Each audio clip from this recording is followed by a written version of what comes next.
ce faire, nous comprenons bien que de façon générale, un changement transformatif requiert un sentiment d'urgence et également une coalition de membres forts. Nous, membres de la société civile, ONG, nous allons être cette robuste coalition. Toutefois, l'étape suivante sera la partie la plus difficile de votre mandat.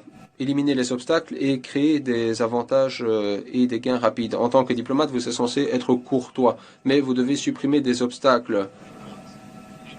Et lorsqu'il n'y a pas de porte, vous devrez tout simplement enfoncer les murs. Et le moment venu, nous, la société civile, nous serons là pour vous soutenir. Nous serons à pied d'œuvre. Nous le devons à nous-mêmes, à nos ancêtres, à nos anciens et surtout à nos jeunes. Merci.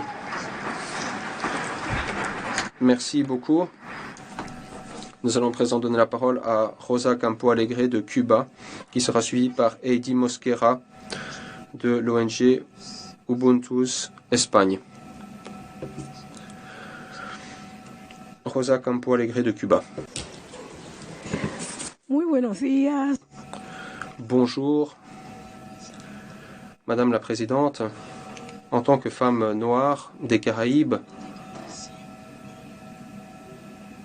de la mythique et fraternelle Cuba, je viens ici muni de propositions du Conseil d'Amérique latine des sciences sociales et de la charte Nelson Mandela pour soutenir cette instance. Nous souhaitons vous soumettre au moins 3 questions qui nous semblent fondamentales. Tout d'abord, il ne peut y avoir de résolution sans contexte.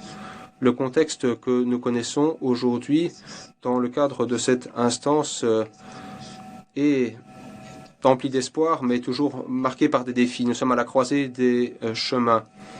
Il y a eu non-respect des objectifs de la décennie et il y a des politiques de féminicide, afrocide, racialisés qui ont été mises en œuvre. Dans ce cadre, la résolution doit indiquer que nous sommes non seulement des victimes, mais que nous sommes également la solution alternative. Et c'est la raison pour laquelle nous sommes ici.